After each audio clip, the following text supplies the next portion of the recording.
안녕하세요. 저는 50대 후반이고 슬아에 딸 하나, 아들 하나 있는 전업주부입니다. 최근에 저는 딸아이의 결혼을 추진하다가 저희 집이 풍비박산이 나게 되었습니다. 딸아이의 결혼을 준비하는 과정에서 제 남편의 충격적인 비밀을 알게 되었거든요. 지금부터 그 비밀에 대해 한번 이야기해 볼까 합니다.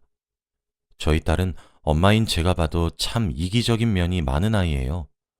어떻게 보면 철이 없고 어떻게 보면 순수한 아이죠. 나이가 들수록 남들은 철이 든다는데 아직도 철없는 소녀 같기만 합니다. 남동생인 아들이 오히려 첫째 같을 때가 종종 있어요. 제가 첫 아이가 딸이라 너무 오냐오냐 길렀던 건지 딸아이는 본인을 가장 우선하는 경향이 큽니다. 저희 집은 항상 남동생이 누나를 위해 양보를 해왔죠. 그래서 그런가 나이가 들어 결혼 정년기가 다가왔는데도 딸이 결혼하려고 하질 않더라고요. 남자가 없는 건지 생각이 없는 건지. 그러다 딸아이에게 선을 볼 생각이 있느냐고 넌지시 물어본 적이 있었어요. 예상과 달리 딸아이는 바로 당연하지 라고 하더라고요. 저는 딸아이의 수락과 동시에 남편에게 상의를 했습니다. 선자리를 알아봐야 하니까요. 그런데 남편은 자기만 믿고 기다리라 하더라고요. 저는 속으로 주위에 괜찮은 자리가 있구나 생각하고 기다렸어요. 아니나 다를까 며칠 지나지 않아 남편이 자리를 하나 만들었더라고요.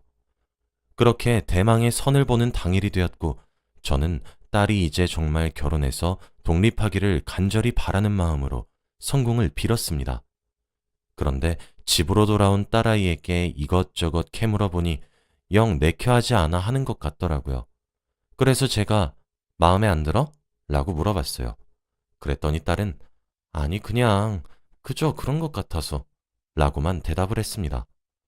그래서 저는 다음 선자리를 빨리 골라봐야지 했죠.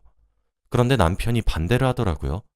남편은 딸에게 아니 한 번 만났는데 어떻게 상대를 기피할 수 있겠어? 아빠가 얼마나 고심해서 고른 상대인 줄 알아? 사주팔자를 살펴봐도 너희가 그렇게 천생연분일 수밖에 없는 팔자래. 당장 다음에 볼 약속 잡아. 라며 호통을 막 치더라고요.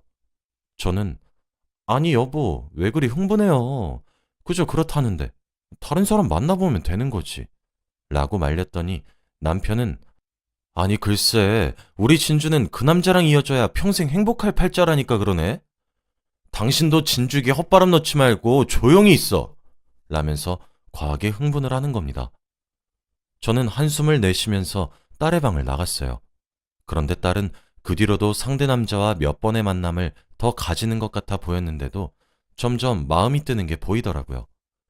그러다 어찌저찌 해서 결국 상대 남자와 저희 딸이 연애를 하기 시작했습니다.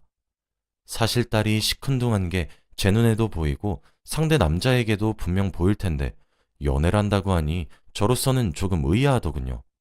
그렇게 시간이 흐르는 와중에도 딸은 헤어지니 마니 수차례 반복했습니다. 정말 헤어지고 싶다고 해도 남편이 안 된다며 사주팔자 궁합으로 얼마나 좋은지 아냐고 말이 되지 않는 논리로 억압하니 딸은 체념하고 계속 만나는 듯 했어요. 저와 아들은 딸의 편을 들어줬지만 소용이 없었죠.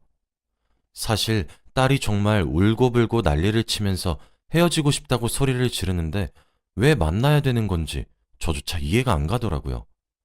아들도 저더러 아빠 좀 말려보라고 갑자기 변해서 왜 저러시는 거냐고 물어보기도 했죠. 그래도 싸우면서 쌓인 미운 정도 정이라고 지지고 볶으면서 1년 정도를 만났습니다. 슬슬 남편의 입에서 결혼을 하라는 이야기가 나온 시기도 그때부터였어요. 딸은 계속 생각해보겠다고 미뤘지만 해가 바뀌면서 딸의 나이에 앞자리 숫자가 하나씩 올라가자 남편은 상견례를 해야 된다고 날짜를 잡으려고 했죠.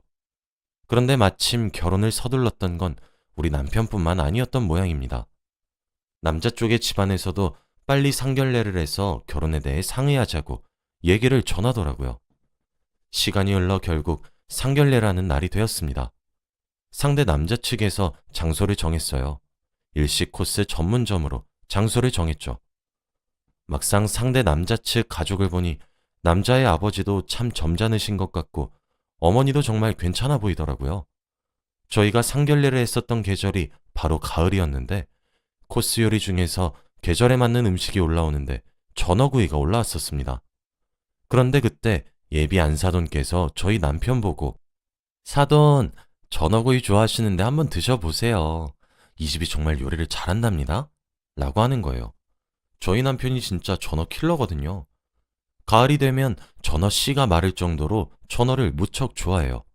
그런데 그걸 그날 처음 만난 사람이 알고 있으니까 제가 의아해져서 저희 집 양반이 전어 무척 좋아하는 거 어떻게 하셨어요? 라고 물으니 가을 전어는 집 나간 며느리도 돌아오게 한다는데 가을의 제철인 전어를 싫어할 사람이 세상에 얼마나 있겠어요? 라고 웃으면서 넘기더라고요. 그래서 저도 하긴 그것도 그렇네요 하며 넘어갔습니다. 사실 이때부터 비극이 시작되었던 거였어요.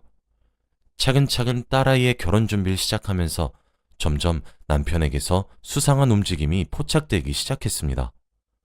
결혼 준비만 하는 건데도 불구하고 남편은 예비 안사돈과 너무 잦은 만남을 가지더라고요.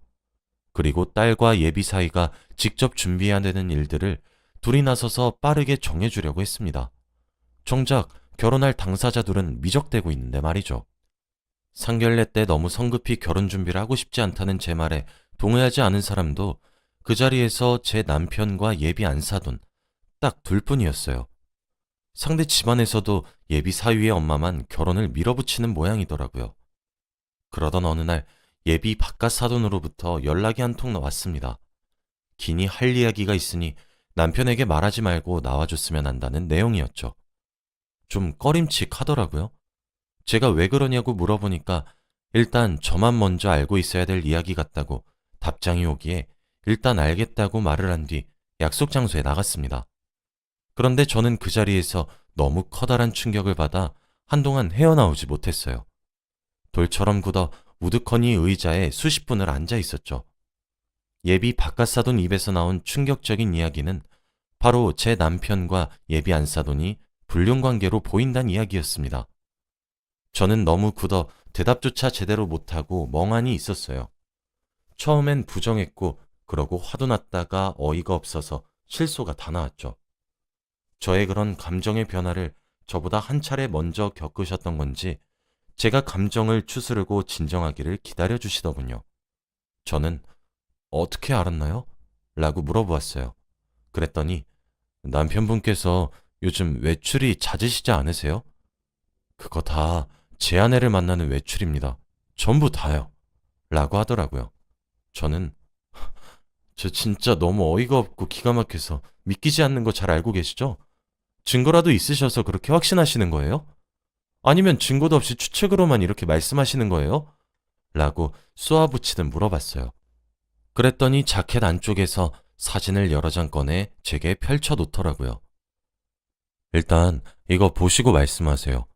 저도 알게 된 지 얼마 되지 않았어요.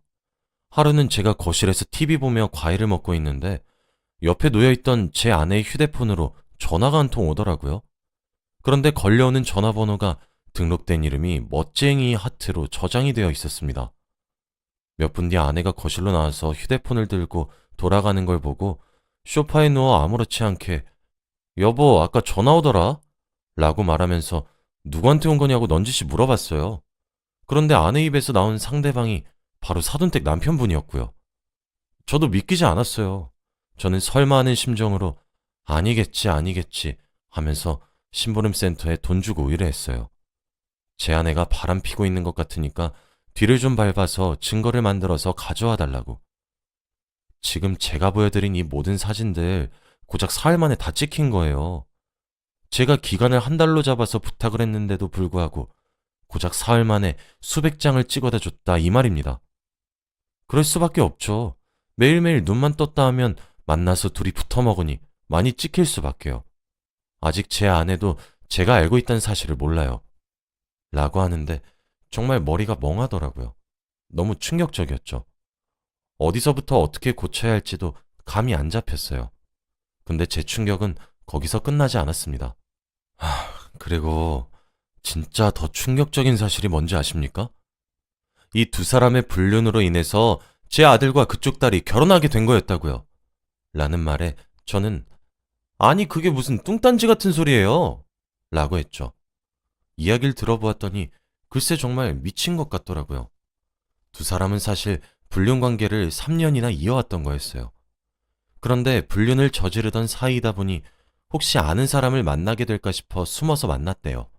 아무래도 차를 한 잔 마시고 싶어도 개인적인 공간을 제공하는 곳을 가야 했고 여행도 가고 싶지만 혹시 모를 가능성 때문에 못 가고 떳떳하게 만나고 싶긴 했지만 나이 다 먹고 이혼은 또 하기 싫은 그런 못된 도둑놈 신부였던 거죠.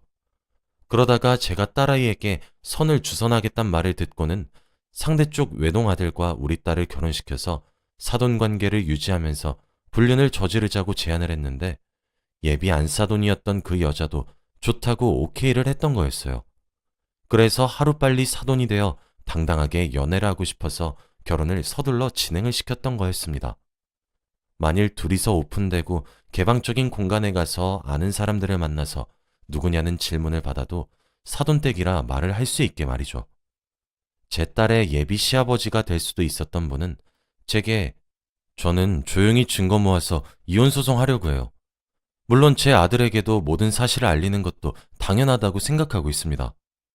아무래도 그쪽도 이 모든 사실을 미리 알고 계셔야 될 것만 같아서 부득이하게 이렇게 몰래 불러내어 말씀드리게 되었네요. 라고 말을 했어요. 저는 만약 증거 다 모으셔서 이혼 소송하는데 사용하신다면 저도 그 증거들 조금 제공받을 수 있을까요? 그리고 저도 딸아이에게 사실대로 자초지종을 말할 거고요. 오늘 본 사진은 제가 가져가도 될까요? 부탁드리겠습니다. 라고 하니 흔쾌히 알았다고 수락하시더군요. 먼저 돌려보내고 난 후 저는 자리에서 한참을 일어나지 못했어요. 제 손에 쥐고 있는 사진들을 보고 있으니 정말 속이 부글부글 끓어서 진짜 가만두고 싶지가 않았거든요. 사진에 나온 둘의 모습도 어찌나 더럽고 추잡스러우며 천박한지 길거리에서 대놓고 데이트를 하는 등 참 다양한 모습들이 담겨 있었어요. 정말 비참했죠. 정신을 차리고 시계를 보니 마침 그때가 제 딸이 퇴근할 시간이더라고요. 저는 딸에게 전화를 걸어 제가 있는 곳으로 당장 오라고 말을 했습니다. 딸은 제 목소리에서 심상치 않음을 느꼈던 건지 정말 총알 같은 시간에 도착했죠. 저는 딸에게 너 이번 결혼 엎어야 될 것 같다. 어차피 너도 상대쪽 남자도 미적지근하게 굴고 어영부영했으니까 괜찮지? 라고 물어보니 엄마, 갑자기 왜 그래? 무슨 일 있었어? 라고 하더라고요. 저는 너무 놀라지 말고 봐줬으면 한다고 말하며 제가 받았던 여러 장의 사진을 딸에게 건네주었습니다. 딸은 의아한 표정이었다가 경악에 찬 표정으로 바뀌는 데는 많은 시간이 필요하지 않았죠. 이거 진짜 미친 거 아니야? 이거 우리 아빠랑 예비 시어머니 맞아? 확실한 거야? 라고 흥분하기 시작한 딸에게 저는 진정하라고 말을 한 후 제가 들었던 모든 이야기를 최대한 담담하게 말해주려고 노력했죠. 입에서 나오는 이야기가 진행되면 진행될수록 딸아이의 표정은 시시각각 변하기 시작했습니다. 딸은 제게 엄마, 이혼해. 나도 돈 벌고 있고 동생도 돈 벌고 있잖아. 엄마가 전업주부여서 이혼하는 게 걱정되면 우리가 부양할 테니 당장 이혼해. 엄마, 이건 진짜 아니야. 진짜 이건 너무 아니라고 하더라고요. 제 아빠가 여자의 눈이 멀어 사랑하는 딸이 절망에 빠진 모습을 보니 이가 부득부득 갈렸습니다. 저는 그날 밤 집으로 들어갔어요. 남편은 그날도 그 여자를 만나러 나갔는지 제가 들어온 시간인 밤 10시까지도 집에 기어들어오지도 않았죠. 저와 딸은 짐을 싸기 시작했어요. 그리고 회사 근처에 자취하고 있던 아들의 집으로 들어갔습니다. 저는 아들에게도 사진들을 보여주며 말을 해주니 아들 또한 이혼했으면 좋겠다고 말을 하더라고요. 남편이고 아버지면서 너무 선을 심하게 넘었다고 말이에요. 일단 알아서 하겠다고 말을 했어요. 남편은 그날 새벽 3시가 되어서야 어디 갔냐며 왜 집에 없는 거냐며 연락하더라고요. 아마 그때 집에 기어들어온 모양이었겠죠. 저는 다음날 오전에 그 여자에게 전화를 걸어서 예비 바깥 어른에 대한 문제로 만나 뵙고 싶다고 말을 한 후 점심 무렵에 그 여자를 만났어요. 진짜 너무 창피한 이야기라 개인적인 방을 제공해주는 카페를 약속 장소로 잡았죠. 그 여자가 도착하자마자 저는 제 앞에 놓여있던 물을 냅다 부었습니다. 지금 뭐 하는 짓이에요? 라며 소리 지르는 그 여자에게 저는 사진을 뿌렸어요. 당신 내가 진짜 모를 거라고 생각했어? 불륜이나 저질러서 가정이나 파탄내는 버러지 주제. 감히 자식들을 니들 연애 노름하는 데 필요해서 결혼시키겠다고 장난을 쳐? 라고 소리를 질렀습니다. 그 여자는 어버버거리며 아무런 대꾸도 하지 못하더군요. 야, 너 진짜 니들 불륜하는데 편하려고 자식들 결혼시켜주겠다고 난리를 떨었던 거 맞아? 진짜 어이가 없어서. 라고 다그치자 그 여자는 제게 갑자기 무릎을 꿇고 빌기 시작하더라고요. 제발 제 남편한테 말하지 말아주세요. 제발요. 당장 헤어질게요. 두 번 다시 만나지 않고 아이들 결혼 이야기도 없던 일로 할게요. 앞으로 진짜 조용히 살 테니까 제발 한 번만 봐주세요. 네? 라며 두 손을 싹싹 비는 그 여자에게 저는 너 진짜 몰랐구나. 이 사진 나도 받은 거야. 누구한테 받았는 줄 알아? 바로 네 남편한테 받은 거라고. 이 사진 전부! 라고 소리쳤습니다. 방 안에서는 저의 씩씩거리는 소리만 들렸죠. 저는 그렇게 무릎을 꿇고 앉아있는 그 여자를 뒤로하고 나왔습니다. 그 후 저는 제공받은 증거 사진들과 문자 내역, 계좌 내역 등을 이용해 이혼 소송을 시작했어요. 그 오랜 시간 저를 속여왔던 건 정말 믿기 싫었지만 정말 방대하게 넘쳐나는 증거들을 보고 있자니 믿을 수밖에 없게 되더군요. 변호사님도 혀를 내두르며 아주 쉽고 빠르게 승소할 수 있다고 했습니다. 남편에게 이혼 소송과 그 여자에게 상간녀 소송을 동시에 걸었어요. 바로 몇 달 전 소송의 결과가 나왔어요. 당연하게도 제가 승소를 했고 유책 사유가 남편의 외도였던 점, 긴 시간 동안 가족들을 속이고 기만했던 점, 그리고 자신의 불륜에 이용하기 위해 결혼을 강요했던 점 등으로 수월하게 이혼 소송에 승리할 수 있었고, 긴 시간 동안의 외도와 30년이 넘는 결혼 생활을 유지한 점으로 저는 생각보다 많은 재산을 분할받을 수 있었어요.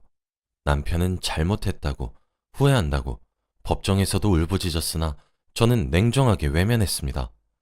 제 자식들도 남편과 연을 끊기로 했다더군요. 상간녀 소송에서도 쉽게 승소해서 위자료도 많이 받았어요.